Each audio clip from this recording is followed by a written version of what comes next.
Willkommen bei der Hour of Prayer, wo auch immer du jetzt gerade bist. Wir sind da direkt in dem Studio in Zürich, aber ich weiß schon, einige Leute sind in USA eingeschaltet, früh morgens. Leon und Susanna sind da, mega schön seid ihr da, mit uns zu beten. Danke gleichfalls, Dan. Was mich immer bewegt, ist einfach die Hour of Prayer. Es spielt keine Rolle, wo du wohnst. Es spielt auch keine Rolle, in was für eine Gemeinde, Kirche du gehst oder ob du nicht gehst. Das ist wirklich so eine Gebetszeit, wo wirklich das Kirchenlogo jetzt definitiv einfach auf die Seite ist, weil es geht um das Gebet. Und ich finde das mega cool, weil mir hat mir mal jemand gesagt vor vielen Jahren, du wirst Menschen zusammenrufen aus allen Kirchen für eine Gebetszeit. Weißt du? So ist es. Dann habe ich gedacht, ja, wie mache ich jetzt das, wenn ich sie einlade in das Gebäude bei uns, dann denken alle, ja, ich gehe in das ICF-Gebäude hinein oder Samsung Hall. Und durch Online, durch Corona, ist eigentlich egal, wo du bist, weil du kannst entscheiden, dabei zu sein und mitzubeten. Das ist einfach gewaltig. So ist es, so ist es. Also willkommen an alle, wo auch immer du jetzt gerade bist. Du brauchst unbedingt den Chat, weil das hilft uns, weil das ist wirklich, dann wird das eine lebendige Gebetszeit jetzt, okay? Also nicht nur einfach One-Way oder One-Way da, sondern eben auch mit uns zusammen. Und ich lade euch einfach ein, da aktiv zu sein, im Chat reinzuschreiben. Wir haben auch, was ich immer sage, ein Gebetsteam, icf.ch/Gebet. Kannst du auch während der Woche Gebetsanliegen uns senden. Einfach das ist wichtig für dich zu wissen. Wir haben auch einige Gebetsanliegen, die schon gekommen sind und wir werden die zusammen anschauen und dafür beten. Ihr dürft auch in dieser Zeit aktiv reinschreiben, eure Gebetsanliegen, dürft füreinander beten. Wir ermutigen euch und geben euch Anstöße, beten mit euch. Aber das ist eine interaktive Zeit jetzt und wir machen das zusammen und du darfst deinen Kaffee trinken oder dein Fischstäbli essen, wie auch immer das gerade jetzt ist. Wir machen das zusammen und das ist mega stark. Hey, Lea, Susanne, ich habe darüber gesprochen, Hoffnung in schwierigen Zeiten. Nimm uns noch ganz noch kurz mit in die Message für die, welche das jetzt letzte Sonntag nicht angeschaut haben. Ich habe gedacht, ich fange jetzt mit diesem Bild noch was an und dann ist es eigentlich dann die Grundlage, für was wir zusammen beten werden. Und zwar geht es ja darum, dass Gott hat uns Menschen, so dich und mich, wunderbar erschaffen, oder? Und vielleicht kannst du mal den Bibeltext vorlesen, Susanne, aus Galater 2. Ja. Dass wir das ein bisschen theologisch auch verstehen. Soll ich den lesen? Ja, ich bin da gerade am Scrollen. Jetzt. Super, was. Heißt, darum, ihr seid gestorben. Nein, das ist nicht der, das ist der hier. So darum lebe nicht mehr ich, sondern Christus lebt in mir. Das ist so dein Leben und die Bibel sagt, Jesus Christus wohnt in mir drin. Und das ist eben Hoffnung. Dass aber Leute sagen, wie kannst du Christ sein und Hoffnung haben in einer Zeit, wo wirklich alles ein bisschen Kopf und drüber steht, weil Christus ist in mir. Und dann in Kolosser, möchte ich noch ein bisschen weitergehen, weil diesen Bibeltext habe ich nie richtig verstanden. Denn ihr seid gestorben und euer Leben ist verborgen mit Christus in Gott. Also, da ist Christus, Susanne, nimm mal. Und jetzt sagt die Bibel, unser Leben ist verborgen in Christus. Und das bedeutet, dass all unsere Sünden und Fehler, die sieht man nicht. Das ist der Bibeltext, wo Gott sagt, er hat all unsere Fehler und Sünden in das tiefste Meer geworfen. Also wenn Gott an uns denkt, dann sagt er, ja, ich sehe eigentlich, du bist erlöst. Und ich glaube, wir alle sind froh, dass unser altes Leben, Dinge, die wir getan haben, die sind einfach weg, man kann sie nicht mehr sehen. Und dann sagt Kolosser, in Christus ist dann in Gott, und jetzt nehmen wir das Ganze, und das ist so das Bild, dass wir sind in Gott, also umgeben von so viel Plastik, Tüten oder Plastikboxen. Mit anderen Worten, die Hand von Gott umgibt uns von allen Seiten. Und ich habe das erklärt als ein Bild, das mir mega hilft zu wissen, Herr Leo, was auch immer kommt. In dir wohnt Christus und dein altes Leben ist verborgen in Christus und Christus in Gott und ich bin umgeben. Und dann kommt natürlich jetzt die Frage, und das ist auch unsere Gebetszeit, ja, coole Ilu. Macht alles Sinn in der Theorie, gell denn? Aber ich habe doch noch Kämpfe in meinem Leben, Anfechtungen und warum?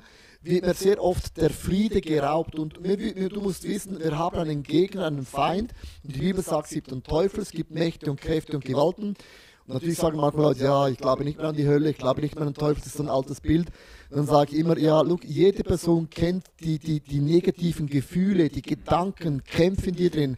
Es gibt nicht nur das Gute, es gibt auch das Böse und die Bibel nennt es eben, es gibt einen Feind. Und wir wollen so mit euch zusammen diese 3 Boxen durchbeten, ein bisschen systematisch. Und zwar beginnt es mit der ersten Box, ist nämlich folgendes. Leo, ich glaube, du musst mein Mikro nehmen, dein Mikro halt irgendwie. Schau mal, ist das besser? Besser, okay. Danke für das Feedback, genau. Genau, die erste Box beginnt mit dem, das ist Gott, oder? Und Gott hat die Engel und Cherubine und Seraphinen und auch die Erzengel erschaffen. Und dann sagt die Bibel, Luzifer war ein Worship-Leiter, ein Anbetungsleiter. Der hat geworshipped. Der war ein hochbegabter Leiter. Interessant, schon im Himmel hat Gott den Engeln, Cherubimen eine Fähigkeit, eine Begabung gegeben. Schon den hat, wie wir uns Menschen, Gott eine Begabung gegeben. Und dann sagt Luzifer, der Erzengel im Himmel, ich möchte auch so sein wie Gott. Und die erste Sünde eigentlich beginnt mit Eifersucht im Himmel. Wir sprechen immer über den Apfel von Adam und Eva, das ist auch ein Fakt. Aber die erste Sünde beginnt im Himmel, dass der Erzengel Luzifer, oder war ein guter Engel, der war noch nicht böse, wollte sein wie Gott. Und das erste, wo ich auch feststelle in meinem Leben, und ich glaube, wir alle kennen das, so Momente, wo wir eifersüchtig werden, weil irgendjemand etwas hat, was du gerne hättest, etwas kann, was du gerne könntest. Und Eifersucht ist etwas, was mir auffällt, wo auch bei der Kirchenlandschaft, bei uns Christen nicht Halt macht. Und warum das so ist, habe ich das vorhin erklärt im Studio, ist ganz, ganz einfach, weil Gott hat uns Talente anvertraut. Gott hat dann ganz am Anfang gesagt in der Bibel, nehmt die Erde in Besitz. Also macht etwas daraus. Also seid aktiv. Und wir sind aktiv in unseren Begabungen, die wir haben. Also wenn man ein Buch schreibt oder eine Kirche leitet oder eine Familie, man ist aktiv, das heißt, man will etwas bewegen für Gott. Und das ist etwas Gutes, das Aktive. Aber im Aktiven gibt es auch eben Momente, wo man merkt, aber die Person ist auch aktiv und kann Dinge besser, tut Dinge besser und man vergleicht sich dann plötzlich und man wird so ein schleichend ein bisschen eifersüchtig. Und darum ist es mega wichtig, dass wir wissen, Eifersucht ist dämonisch. Eifersucht nimmt uns die Freude weg, den Frieden weg und auch das Vertrauen weg, dass Gott hat es gut gemeint. Und ich denke, es wäre mega cool, mit meinem Gebet zusammen zu beginnen, um Gott einfach mal Danke zu sagen, dass er uns kunstvoll, einzigartig und wunderbar erschaffen hat. Weil da beginnt es nämlich. Also wenn Gott uns kunstvoll formt, dann hat sich Gott gewaltig viel überlegt. Vielleicht auch mit einem Dankesgebet, oder? Genau, und ich finde das Bild einfach so hilfreich und deswegen nehme ich die Boxen da nochmal ein bisschen auseinander.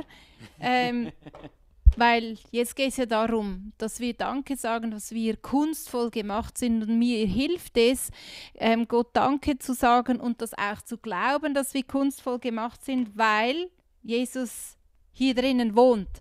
Und was drinnen ist, das strahlt einfach nach außen aus. Und halte dir jetzt in dem Moment einfach gerade für dich persönlich dieses Bild vor Augen. Das bist du. Und Christus wohnt in dir. Und himmlischer Vater, ich möchte dir so Danke sagen, dass deine Substanz in mir drin lebt, dass du mich geformt hast im Mutterleib, dass ich kunstvoll gebildet bin, weil du deine Gedanken über mir hattest. Ich bin kein Produkt vom Zufall, himmlischer Vater, und dafür möchte ich dir von Herzen Danke sagen. Du fühlst dich wohl in mir drinnen, selbst wenn ich mich selber nicht ausstehen kann. Ich danke dir, dass selbst dann, wenn ich aus der Haut fahren könnte, warum auch immer, dass du dich in mir ausbreitest. Und ich lade dich ein, Heiliger Geist, nimm Raum in uns drin, in unseren Gedanken, in unserer Seele und auch in unserem Körper, wie dieses Bild mit den Tupperware das einfach so veranschaulicht. Du bist meine Substanz in mir drin. Und ich bin wunderbar geschaffen. Und ich möchte auch einfach Gott Danke sagen für den Weg, den ich gehe. Wir können den Weg nicht aussuchen, den wir gehen. Natürlich, wir können auch gewisse Entscheidungen treffen, zum Guten wie zum Schlechten, das ist mir schon klar. Aber generell hat Gott einen Weg für dich und mich vorgezeichnet. Und lieber Vater, ich möchte dir jetzt einfach Danke sagen. Du hast dem Erzengel Luzifer eine absolut krasse Begabung gegeben, ein Worship, ein Anbetungsleiter zu sein. Ich möchte dir Danke sagen für alle Talente, die du in mich hineingelegt hast, für alle Fähigkeiten, die du mir anvertraut hast, für den Charakter, für den DNA, für mein Aussehen, für meine Größe, für meine Haare, für meine Beine, für all das, wo du mich geformt hast im Leibe meiner Mutter und du warst kunstvoll. Du bist ein Meisterwerkkünstler, du bist eigentlich ein Künstler, du hast uns jeden Menschen einzigartig gemacht. Es gibt nicht einen Menschen, der genau gleich aussieht und die gleichen Charaktereigenschaften hat. Und das ist für mich gewaltig, wie du Milliarden von Menschen kreieren kannst und nicht eine Person gleich der anderen Person. Und du bist wirklich ein Künstler und ich möchte dir jetzt einfach Danke sagen, dass du hast keinen Fehler gemacht, als du mich gemacht hast, auch da, wo ich geboren worden bin, die Eltern, die du ausgesucht hast, sondern du hast mir Optionen und Möglichkeiten anvertraut, die einfach so gewaltig sind. Und ich beginne einfach mit Anbetung und das bedeutet nicht immer, dass ich das immer genau so fühle, weil Anbetung ist manchmal auch ein Opfer. Im Alten Testament haben sie geopfert, sie gingen zum Altar und haben geopfert und manchmal denken wir, ja, wir beten dann Gott nur an, wenn ich das fühle. Nein, oft, man opfert die Gefühle, man sagt Dinge, obwohl man das nicht fühlt und man spricht das so lange aus, bis dann irgendwann die Seele auch hinterherkommt. Ich finde das mega stark und ich denke, das wäre spannend, jetzt direkt auch praktisch im Chat zu machen. Ich habe diese Frage euch gestellt, weil lasst uns da so einen Gebets-Ping-Pong einfach da rein senden, wo du sagst, okay, das gebe ich jetzt Gott Danke an mir, was er mir gemacht hat. Und ich erlebe das wirklich so, es ist ein Opfer. Absolut ist ein Opfer. Aber ich denke, das können wir vielleicht jetzt gerade machen, während wir da weiter anhand der Message beten, dass du einfach reinschreibst, für was bin ich Gott dankbar an mir, nicht an den Umständen. Jetzt mal an mir, das fällt uns absolut schwierig. Aber ich bin dankbar, hat er mich das gegeben, oder? Ich finde das Bild schön, was du sagst. Er ist ein Künstler. Lass uns da mal ein bisschen dran rumdenken. Wenn Gott ein Künstler ist, dann bin ich ja das Kunstwerk und dann stelle ich mir so Kunstwerke vor, gewisse Bilder, die verstehen wir absolut nicht, weil wir denken so, was ist denn jetzt da dran so kunstvoll? Das ist doch keine Kunst, aber es hat einen hohen Preis, dieses Kunstwerk, weil es eben ein bekannter Künstler gemacht hat und die Kunst verstehen, die wissen das. Und das ist für mich jetzt heute einfach so ein Kompliment an jeden von uns, weil viele Dinge verstehen wir nicht. Wieso hat Gott uns so gemacht, da ist doch was falsch gelaufen, aber er ist ein Künstler und genau, deswegen haben wir Wert. Und das ist alles so einfach, weil ich zum Beispiel, habe Handball gespielt und ich war recht gut. Ich war dann in der Ostschweizer Auswahl, das ist eigentlich die letzte Stufe, bevor man eigentlich Handballprofi wird. Ich wollte um jeden Preis Handballprofi werden und dann bin ich mit 14 Jahren einfach nicht mehr gewachsen. Ich bin in meiner Größe stehen geblieben und das war dann für mich das Aus in dem Sinn von meinem Lebenstraum, Handballprofi zu werden in dem Sinne. Das ist richtig. Ja, doch, und dann ist es nicht ganz so einfach, wo man Gott Danke sagt, dass ich 1,68 Meter geblieben bin. Ja, und dann das löst ja bei jedem etwas aus. Natürlich jetzt Jahre später merke ich, durch das ich auf der Bühne predige, macht die Bühne mich größer. Jetzt sieht man nicht mehr meine kleine Art und Weise. Aber nur zum Sagen, es gibt eben Wege, die man vielleicht geht, oder man hat Träume, man hat Ziele, man hat Pläne, man hat ja auch Wünsche. Und im Leben kommt es manchmal anders und dann löst es noch viel mehr aus, die Eifersucht. Dann schaust du jemand an und denkst, ja genau, das jetzt, was die Person erreicht hat, wäre eigentlich mein Traum gewesen. Und manchmal zerplatzen Träume, die man hat. Ich denke, bei Maria und Josef genau gleich, ist der Platz auch zerträumt von einer normalen Freundschaft über Verlobung, dann Heirat und dann kommt das Kind. Gott hat die Reihenfolge auf den Haufen gestellt. Und dann schaust du Jahre später zurück und denkst, wow, aber der Messias ist durch sie auf die Welt gekommen. Hoffnung ist durch sie auf die Welt gekommen. Frieden, Versöhnung, Heilung. Und wenn Gott unsere Pläne durchkreuzt, ist es deswegen, weil durch unser Leben dann eben Hoffnung durchkommt, Heilung und Versöhnung, das anders gar nicht geschehen hätte können. Und darum ist eben Gott auch in dem Punkt, was die Wege angehen, eben auch nochmals ein Künstler. Die Leute da schreiben, ich bin dankbar, Jesus zu haben, ich bin dankbar, dass er mir Kraft gibt durch den Tod, seit dem Tod meines Mannes, Durchhaltevermögen, dass er mein Hirte ist im dunklen Tal. Mega stark, ich glaube, das ist schon mega stark. Ich merke, ich oft sage Gott einfach, Gott, danke, habe ich heute ein Dach über dem Kopf. Danke Gott, darf ich heute zur Arbeit gehen. Danke Gott, darf ich heute Essen im Schrank haben. Nur schon jetzt, wenn ich das sage, verändert es meine Perspektive im Natürlichen. Und ich lade dich ein, da einfach diese Dankbarkeit für die ganz einfachen Dinge. Es wird dir helfen in der Eifersucht, dass es weniger Platz hat. Also denn ich habe mich heute mit einem Pastor getroffen aus Indien, aus Hyderabad. 1,3 Milliarden Menschen wohnen in Indien. Und dann habe ich gefragt, ja, wie ist denn das mit Corona bei euch? Und er hat gesagt, Corona, hast du das wirklich das Gefühl, es ist das größte Problem in Indien? Der hat gelacht, hat gesagt, ihr Europäer, ihr seid einfach ein bisschen Corona-speziell. Ich habe gesagt, was meinst du mit dem? Er hat gesagt, ja, wir haben Probleme, dass die meisten haben gar kein Essen. Jetzt stell dir mal vor, die bleiben alle zu Hause, dann verhungern die. Und als er das sagte, habe ich einen Kaffee getrunken, habe gedacht, ja, ich habe jetzt einen Kaffee getrunken in einem Restaurant und hat er mich gefragt, willst du einen Kaffee, ein Espresso, ein Latte Macchiato? Und ich denke, das ist normal. Und da sitzt einer neben mir und hat gesagt, 1,3 Milliarden Menschen können die Frage nicht mal stellen. Die sind überhaupt froh, wenn sie etwas auf dem Tisch haben. Und die Perspektive ist auch nochmals etwas, weil wir leben, ehrlich gesagt, in Europa in einem Schlaraffenland, Nähe vom Himmel und denken, alles ist so. Und ich habe den Kaffee, glaube heute Morgen, noch selten mit so viel Würde getrunken, weil ich gemerkt habe, ich nehme es als selbstverständlich, dass ich einen Kaffee trinken kann. Nicht mal das ist einfach ein Geschenk. Und ich glaube, das Problem bei denen ist, dass sie viel zu viele Dinge als selbstverständlich nehmen. Und wenn man manchmal die Perspektive sich ändert in andere Menschen, andere Situationen, merkst du, aha, also wir sind eigentlich in einem Level angelangt, sehr nahe, wie der Himmel beschrieben wird. Und das hat mich heute dankbar gemacht. Ich weiß nicht, jede Person hat die gleichen Voraussetzungen. Aber was krass ist, in Indien, auch wenn Leute nicht viel haben, sie sind gläubig, der Friede haben sie dennoch. Das ist ganz, ganz krass, weil die lernen mit wenig zu leben und wissen, was ist dann die Hauptsache im Leben. Und all das Luxus geht ein bisschen weg und es kommt dann die Hauptsache wieder hervor. Und ich finde, das löst Corona ein bisschen aus. Also am Ende vom Tag wir überlegen müssen, ja, was ist dann die Hauptsache? Und dann kommt man wieder auf ganz, ganz einfache Dinge. Die waren schon immer da, aber die werden dann plötzlich noch viel, viel wichtiger. Du hast einen Vers mitgenommen, vielleicht können wir anhand von dem auch noch beten, gerade auch hilft in dieser Zeit.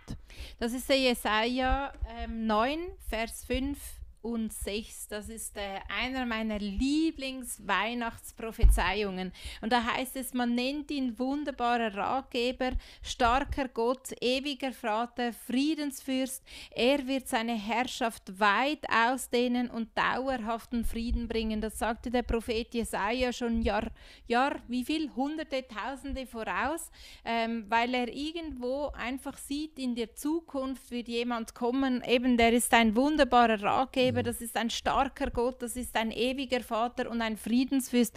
Und diese Komponenten, diese Charaktereigenschaften hat alle Gott durch Jesus Christus erfüllt, auch in unserem Leben. Und ich würde es jetzt cool finden, wenn wir einfach mit diesen Eigenschaften ein Gebet formulieren würden.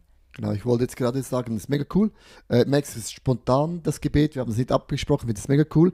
Aber ich würde sehr, sehr gerne vor allem beten für den Frieden, weil ich habe gemerkt, die Corona-Situation hat wirklich sehr viel Unheil gebracht in die Familien, in Freundschaften, dass man wirklich, ich habe von so vielen Leuten gehört, die Freundschaften sind zerbrochen, weil der eine ist geimpft und der andere ist nicht geimpft und so. Und ich hätte nie gedacht, dass ein Virus wirklich Freundschaften zertrennen kann. Und das ist die Eigenschaft vom Teufel. Er ist ein Diabolos, ein Durcheinanderbringer. Er kommt, um eine Spaltung zu bringen. Wirklich, also er nutzt das voll aus. Und ich glaube einfach, dass es mega wichtig ist, dass wir auch beten, dass wieder Frieden reinkommt in einem Thema, wo beide Seiten keine Ahnung haben, was ist wirklich die richtige Lösung in ein paar Jahren, muss ich jetzt zugeben.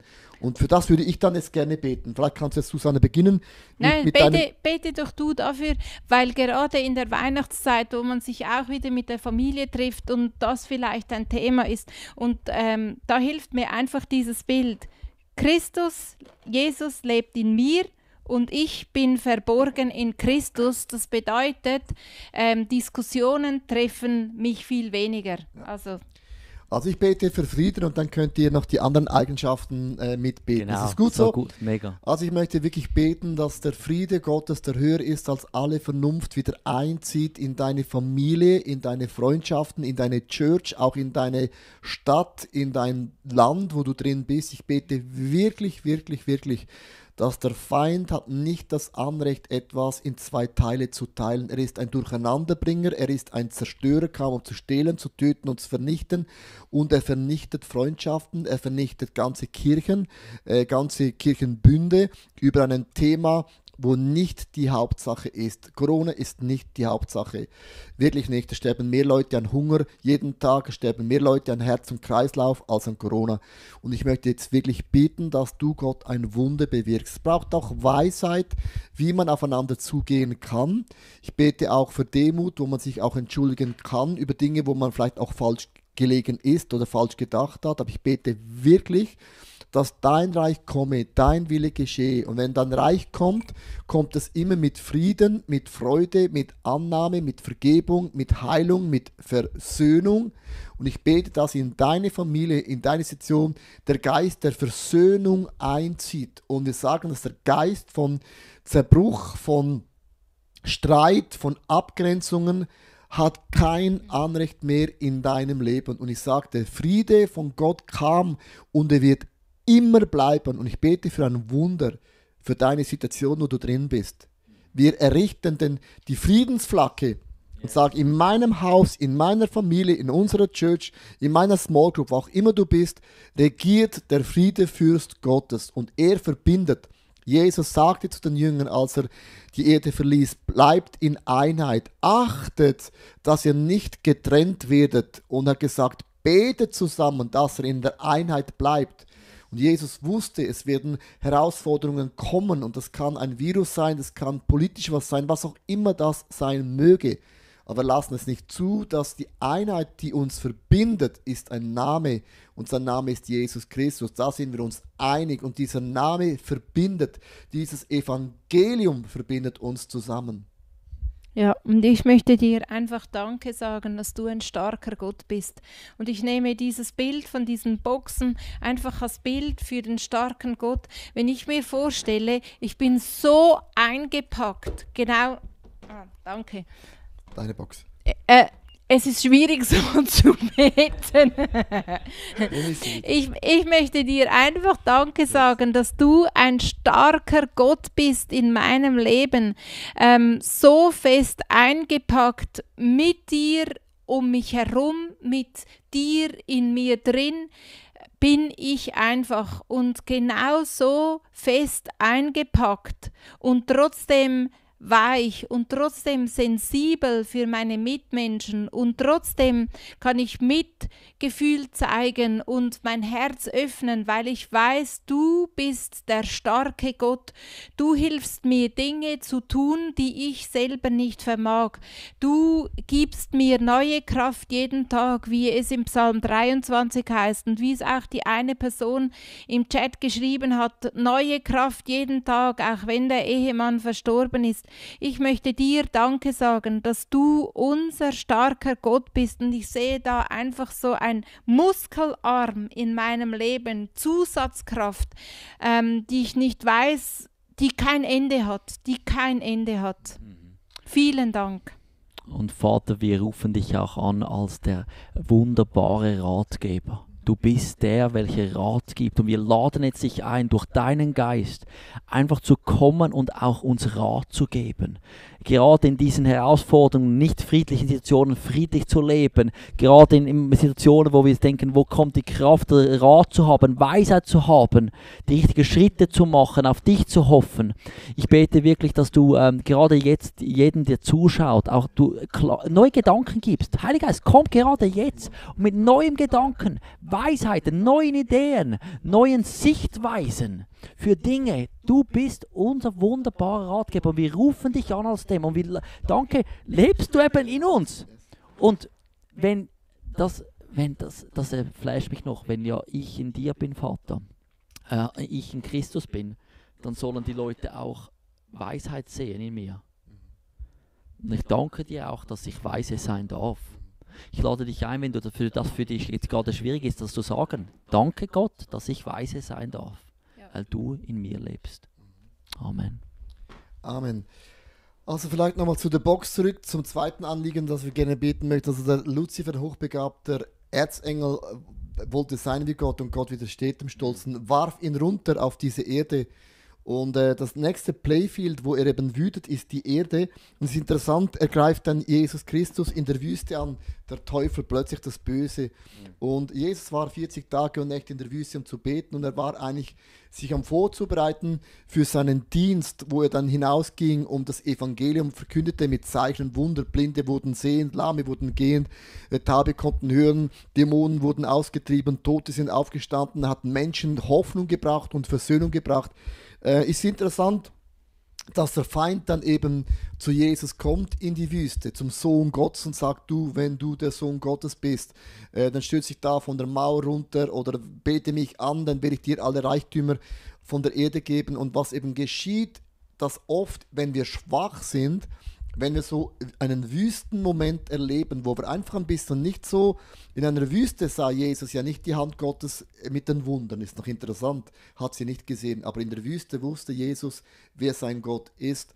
Und oft, wenn wir in einer schwachen Situation drin sind, dann bekommt der Feind mit krassen Zweifeln. Bist du wirklich sicher, dass die Zusagen Gottes, die funktionieren? Bist du wirklich sicher, wenn du gibst, bekommst? Bist du wirklich sicher, wenn du deine linke Backe hinhältst, die andere auch noch hinhältst, dass das aufgeht? Also er bringt Zweifel über die Güte Gottes. Und das ist unser Punkt, ist quasi, zweifle nicht an der Güte Gottes. Also zweifle nicht an der Güte Gottes. Und das ist jetzt vielleicht so mein Gebet ein bisschen, wo wir uns überlegen, wo zweifle ich an der Güte Gottes? Oder wo durchleben wir jetzt Dinge, wo wir denken, warum muss ich das erleben? Ich glaube, es gibt immer auch das, wo man sagt, das ist ja nicht fair.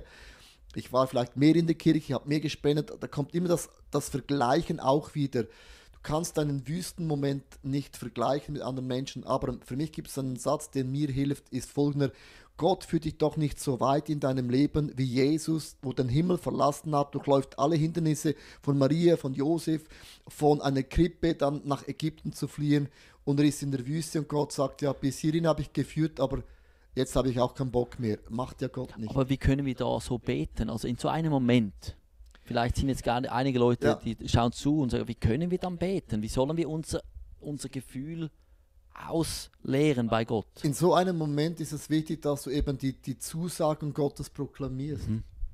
Weil Gott ändert sich nicht. Er ist der gleiche gestern, heute bis in alle Ewigkeit. Meine Seele, die ist in Panik und vielleicht auch manchmal berechtigt, weil wir nicht wissen, wie es rauskommt. Und das ist eben der Punkt, weil Jesus hat dem Feind widerstanden mit der Bibel, mit dem Evangelium, also mit Werten, und hat gesagt, hey, du kannst mir anbieten, was du willst, aber es steht geschrieben. Und das sind für mich eben dann Momente, wo ich wirklich einfach wie so einen Anker setze oder mir bewusst machen, was hat Gott zugesagt. Und das ist eben auch wieder etwas, was man im Glauben tut, dass man eben den Charakter und die Zusagen Gottes proklamiert, was Gott vorausgesagt hat. Und dann klickt sich die Seele ein. Das Endresultat weißt du noch nicht, aber immerhin, du weißt, er ist mein Hirte, sein Stecken und Stab sind immer noch da, die trösten mich. Ja, das ist ja das eine. Wir haben da so einen schönen Untertitel, lass Zweifel zu, aber zweifle nicht an der Güte Gottes. Ja. Das eine ist, wie du gesagt hast, wir halten uns an den Wahrheiten von Gott fest und lassen uns davon nicht abbringen. Aber was ich sehr faszinierend finde, ich habe vorhin gerade die Geschichte nochmal mir vor Augen geführt vom Thomas, der ist ja der ungläubige Thomas, das ist ja sogar sprichwörtlich bis in die heutige Zeit gereist, und der hat ja Folgendes gesagt, was man hier in Johannes 20, Vers 25 und 27 lesen kann. Die Jünger haben ihm erzählt, dass sie Jesus gesehen haben, und dann sagten sie, wir haben den Herrn gesehen, doch Thomas zweifelte. Das glaube ich nicht. Ich glaube es erst, wenn ich seine durchbohrten Hände gesehen habe. Mit meinen Fingern will ich sie fühlen und meine Hand will ich in die Wunde an seiner Seite legen. Schon recht eigentlich intensiv, was er da verlangt, und sagt, das glaube ich nicht. Ich glaube es nicht, bevor ich es nicht angefasst habe. Und Jesus ging auf seine Zweifel ein. Ja, auf seine Bedürfnisse, weil es heißt nachher da, dann wandte er sich an Thomas, also das ist später, Jesus kam dann nochmal, Thomas war auch dabei und er sagte, leg deine Finger auf meine durchbohrten Hände und sieh sie dir an.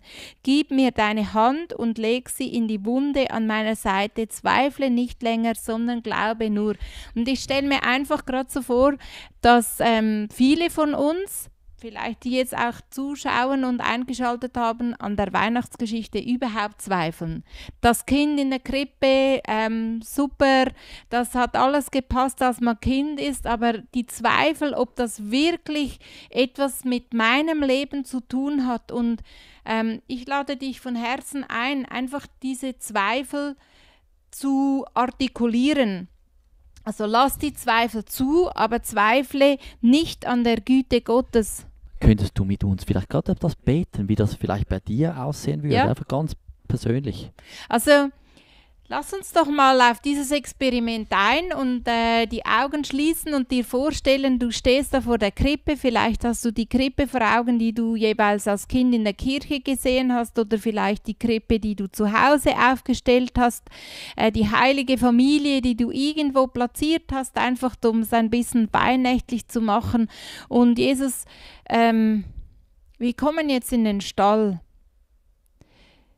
mit all unseren Zweifeln, ob dieses Bild Realität werden kann in unserem Leben.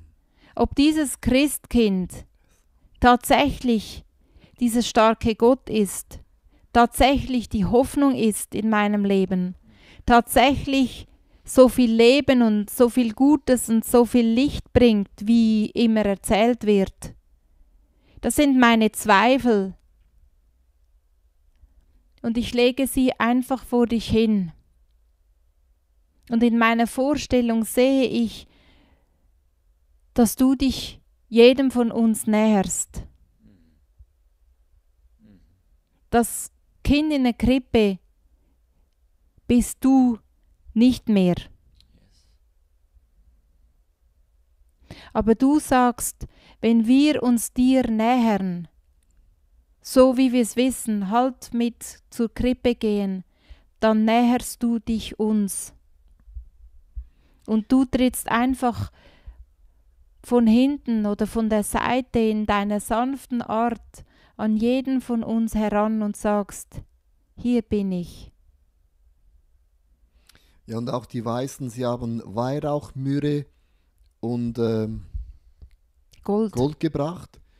Das ist so für einen König. Sie haben nicht nur das Baby gesehen, sondern einen König, der kommen wird. Und jedes Element hat ja eine prophetische Bedeutung. Und ich möchte dir Danke sagen, dass du, Jesus, den Himmel verlassen hast und kamst auf diese Welt, um unser Freund zu sein, um uns Frieden zu anvertrauen, um uns zu versöhnen mit Gott, um uns zu heilen von all unseren Krankheiten, von unseren negativen Gedanken, von unseren Süchten, Eigenschaften, wo wir nicht darin wandeln, wie du es eigentlich für uns vorgezeichnet hast.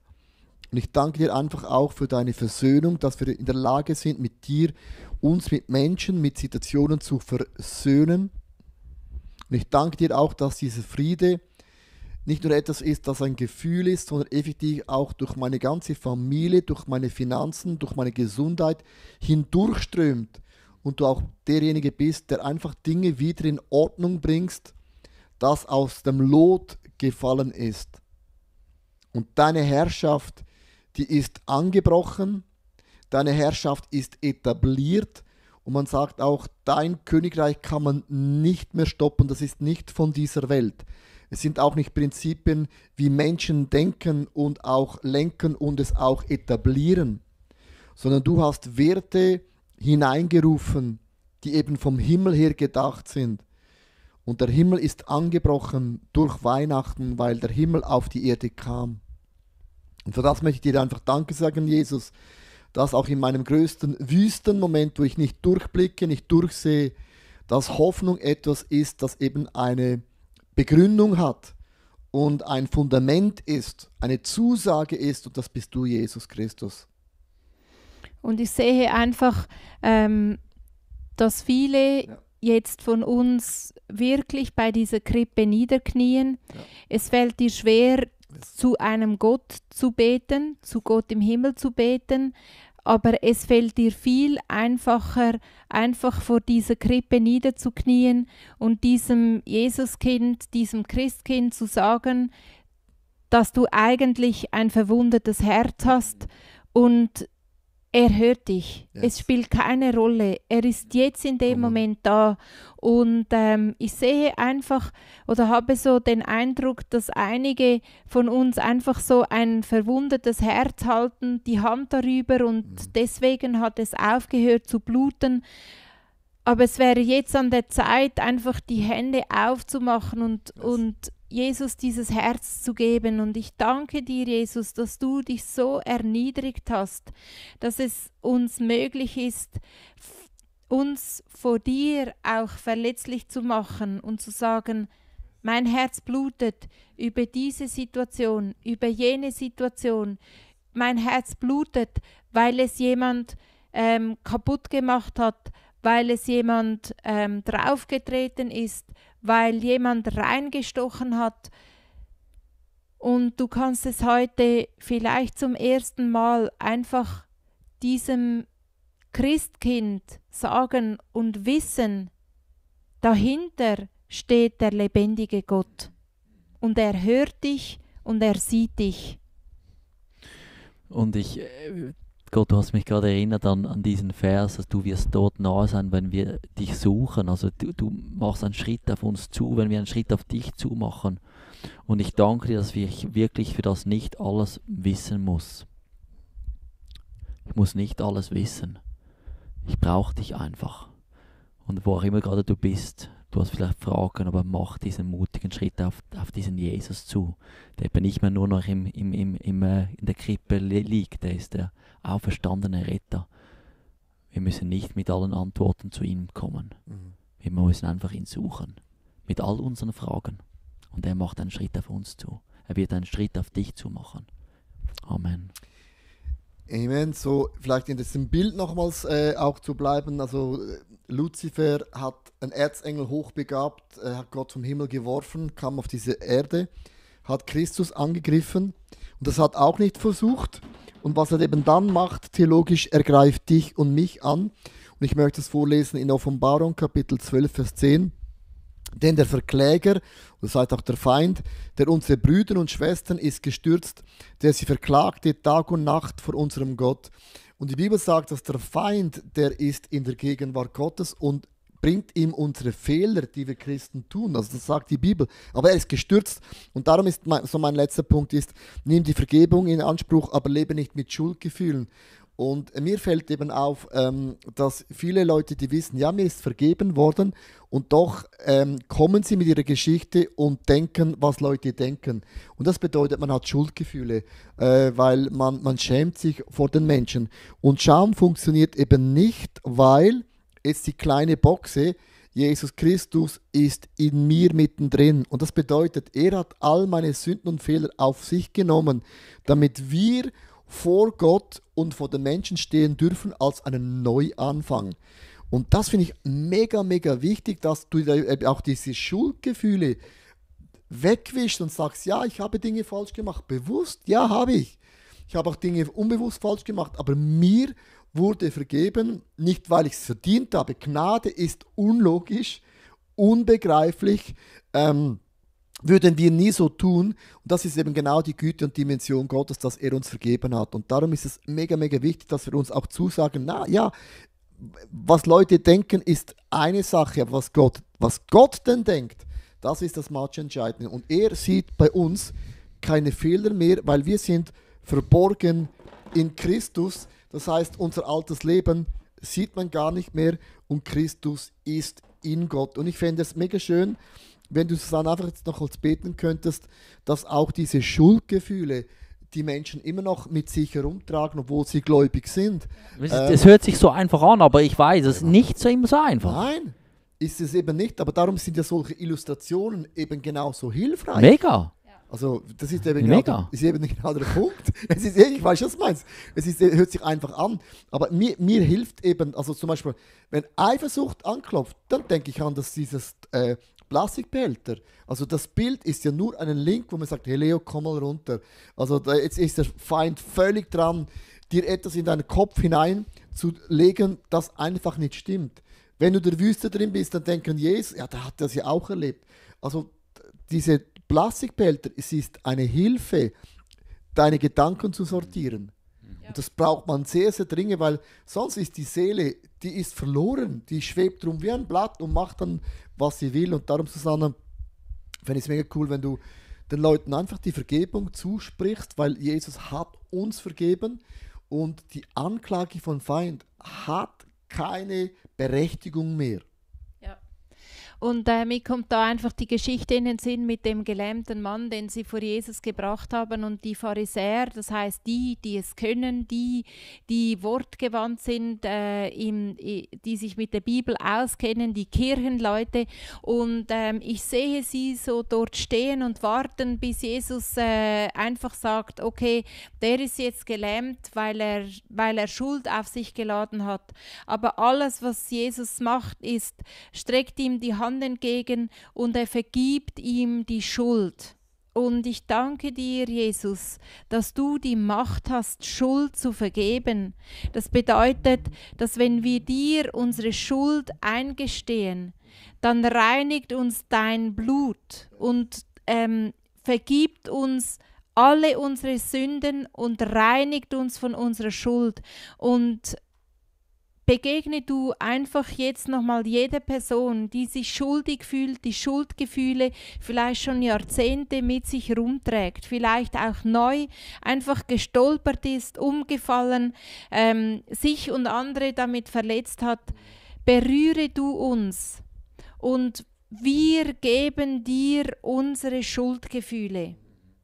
Und sagen, sie machen uns kaputt, ich finde keine Lösung, ich zahle einen hohen Preis und ich versuche das auszugleichen mit was auch immer und ich zahle einen Riesenpreis und ich kann nicht mehr, Jesus, ich kann nicht mehr. Und du sagst, ich habe den Preis bezahlt. Lass jetzt alles los, gib es mir. Und dann fängt dein Blut an zu fließen und es reinigt mich. Es reinigt meine Gedanken von Schuldgefühlen. Es reinigt meinen Körper von Schuldgefühlen. Es erneuert meinen Geist, meine Seele, reinigt es von diesen Schuldgefühlen. Und die Schuld, die ist weg, die ist aus mir draußen.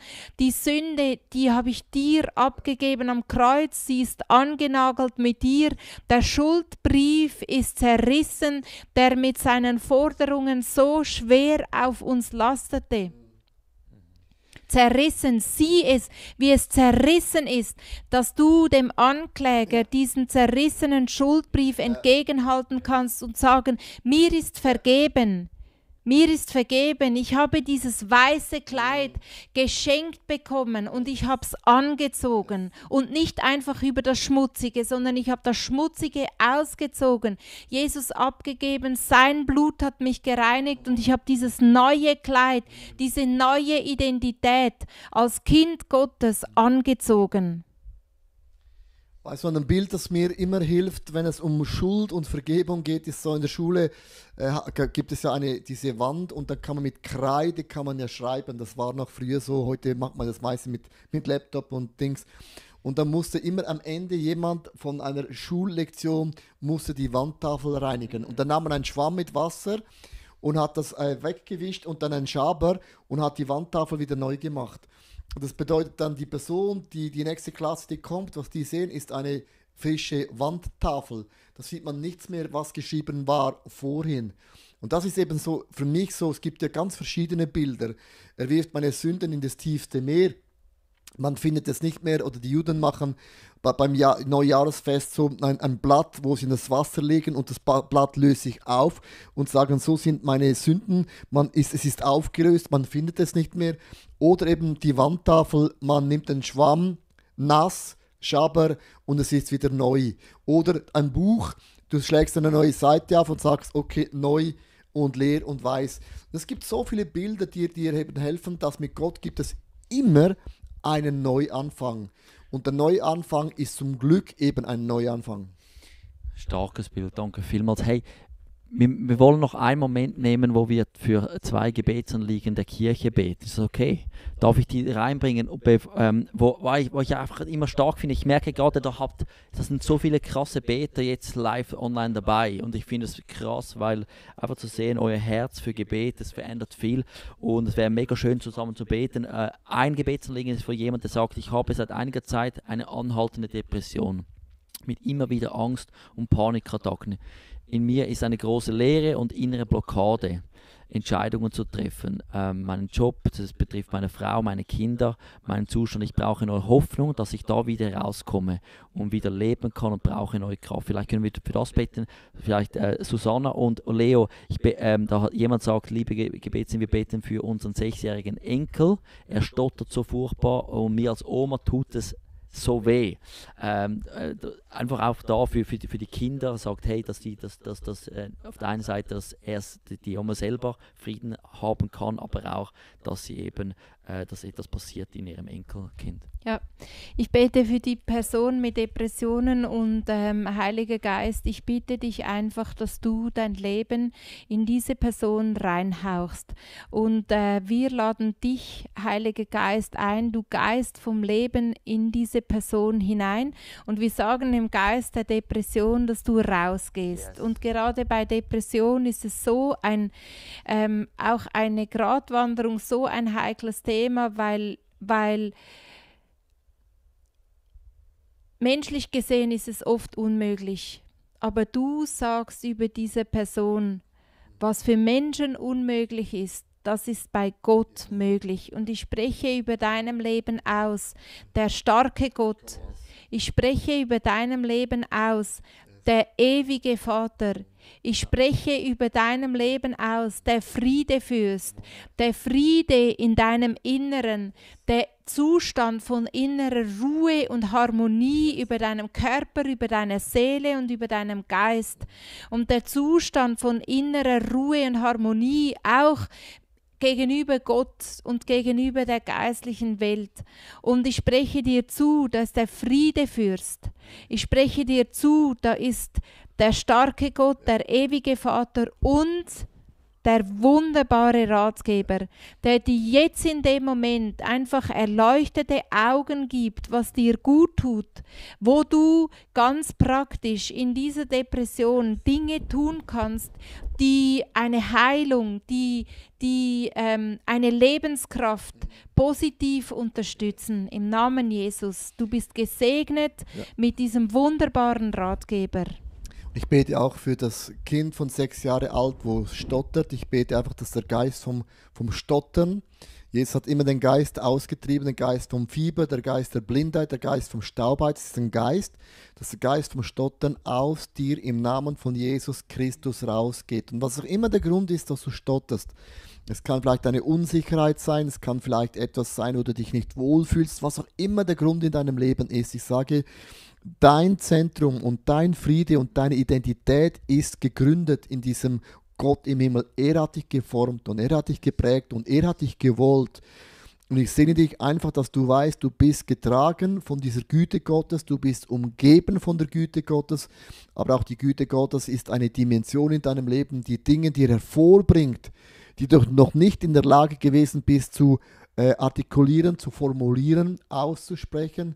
Und ich bete, dass deine Worte und deine Sätze Gold sind, Heilung sind, wie Pfeile sind in den Händen Gottes, wo die Herzen der Menschen erreichen wird. Und ich sage, aus deiner Schwäche wird in deinem Leben eine Stärke werden, dass Gott gebrauchen wird, dass deine Worte werden Leben schaffen, Heilung bewirken und Menschen auch versöhnen. Ja. Und ich löse deine Zunge im Namen Jesus und ich sehe einfach, dass Jesus Christus deine Zunge küsst und sie einfach löst, dass die Worte rausfließen. Amen. Amen. Hey, danke so vielmals. Danke für alle, die jetzt auch mitgebetet haben. Wir machen das zusammen. Das ist Kraft. Danke, Lea und Susan. Und hey, wie immer, wir werden nächste Woche wieder da sein, am Beten, live, Dienstag, 12 Uhr in der Schweiz, natürlich 5 Uhr morgen irgendwo in Amerika. Aber wie immer dürft ihr während der ganzen Zeit icf.ch/Gebet eure Gebetsanliegen uns senden und Gebetserhörungen, liebe Leute. Es gibt auch so viel Wunder. Schreibt die auch dort ein, weil dann können wir da feiern und anstoßen und einfach sehen, wie gut Gott ist. Er ist so gut. Und also unbedingt macht das. Und nächsten Sonntag, genau, Christmas Experience, gell? Das wird großartig. Ja, das ganze Wochenende. Wir freuen uns darauf. Also, ich habe das vorher mit meinem Sohn zu predigen.